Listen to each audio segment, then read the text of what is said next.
안녕하십니까 성도 여러분, 최성수 목사의 말씀 묵상 시간입니다. 말씀 묵상은 그리스도인의 온전한 예배를 위해 서로 세우는 교회에서 제공합니다. 오늘도 주 안에 거하시면서 성령님의 인도함을 받으며 사시는 하루를 보내시길 바라고요. 하나님과 이웃에게 복음에 합당하게 반응하며 사시길 축복하며 기도합니다. 오늘 묵상 본문은 에스겔 34장 1절로 31절까지 말씀입니다. 하나님 친히 우리의 목자가 되소서, 이 제목으로 말씀을 묵상하겠습니다. 에스겔 34장은 목자와 양들에 대한 하나님의 심판과 구원에 관한 예언의 말씀입니다. 여기서 목자는 정치적 지도자를 의미하고 양은 이스라엘을 가리킵니다. 지도자인 왕은 하나님의 위임을 받아 백성을 다스립니다. 꼭 신정 정치에만 해당하는 것이 아닙니다. 요즘 같은 민주주의 시대에도 그렇습니다. 신정 정치는 하나님이 직접 왕을 임명하셨다면요, 민주주의 시대에는 하나님이 국민을 통해 지도자를 선택하십니다.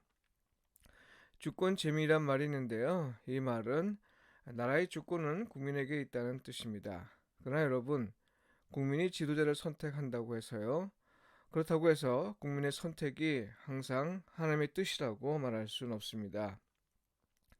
하나님이 섭리에 따라 다스리시는 건 변하지 않습니다. 그러나 하나님이 양들도 심판하시겠다는 건요, 국민 역시 자기 욕심에 이끌려 살기 때문입니다. 분별력이 부족해 하나님이 원치 않는 지도자를 선택할 수도 있습니다. 국민이 깨어있지 않으면 하나님의 뜻은 왜곡하고 하나님이 원치 않는 지도자를 선택하기도 합니다. 이로 인해 고통을 겪는 건 약자와 가난자입니다. 그러니 이들의 고통을 조금이라도 생각한다면요, 지도자와 국민 모두 깨어 있어야 합니다. 왜냐하면 지도자와 국민의 말과 행위는 하나님의 다스림을 구현하기 때문입니다. 하나님이 세우신 지도자를 통해 국민은 이 땅에서 하나님 나라를 경험합니다.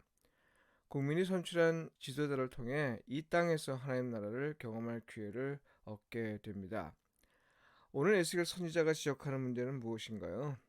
예, 목자의 문제는 자기 배만 불리고 양을 돌보지 않아 양들이 흩어지게 하는 거고요.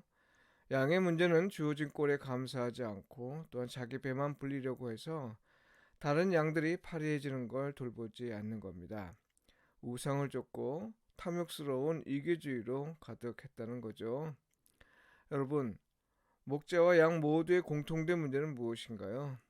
예, 여호와 하나님이 아닌 다른 신을 쫓는 것이고, 지도자가 국민을 돌보지 않는 것이고요. 국민은 서로서로 돕는 삶을 살지 않고 오직 자기만 살기 위한 길을 간다는 겁니다. 그 결과 약한 자는 더 약해지고 강한 자는 더더욱 강해지고요. 가진 자는 더 부해지고 없는 자는 더더욱 가난해지는 겁니다. 정의와 공의가 실종된 사회, 그것이 결과입니다. 이런 때는요, 양들만 힘들어지는 게 아닙니다.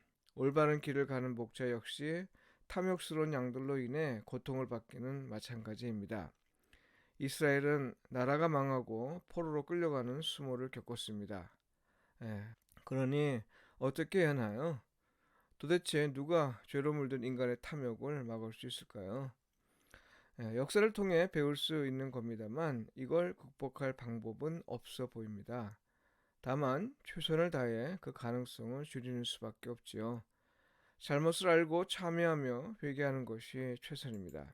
그런데 여러분, 이런 때에 하나님은 예언자를 통해 희망을 주십니다. 에스겔 34장 15절에 이렇게 말하고 있습니다. 내가 친히 내 양의 목자가 되어 그것들을 누워있게 할지라, 주 여호와의 말씀이니라. 20절에서 다시 양에 대해서 말하기를요, 그러므로 주 여호와께서 그들에게 이같이 말씀하시되 나 곧 내가 살찐 양과 파리한 양 사이에서 심판하리라. 네, 하나님이 친히 우리 지도자가 되시고 양들을 직접 심판하신다는 말입니다. 심판하신다는 말씀은 하나님이 자기 백성을 구원하시겠다는 의지의 표현입니다. 그래서 희망을 주는 말씀인 거죠. 이 희망이 오늘 우리의 희망이기도 합니다. 여러분이 목자의 위치에 있다면 양들의 기쁨과 평안을 먼저 생각하고 하나님의 다스림과 돌봄을 실천하십시오. 여러분이 양의 위치에 있다면 주어진 것들에 감사하고 또한 다른 양들을 배려하며 돌보는 삶을 사십시오. 성령의 인도함을 받으며 사는 것이 지금 이곳에서 하나님 나라를 경험하며 사는 길입니다. 기도드리겠습니다. 우리를 돌보신 하나님, 친히 우리의 목자가 되소서. 우리가 선한 목자와 좋은 꼴을 두고 흩어진 일이 없게 하시고 친히 우리의 목자가 되셔서 우리 자신이 하나님 나라를 경험하며 살게 하소서. 또한 하나님의 백성으로서 이 땅에서 하나님 나라를 보이며 살게 하소서. 예수님의 이름으로 기도합니다. 아멘.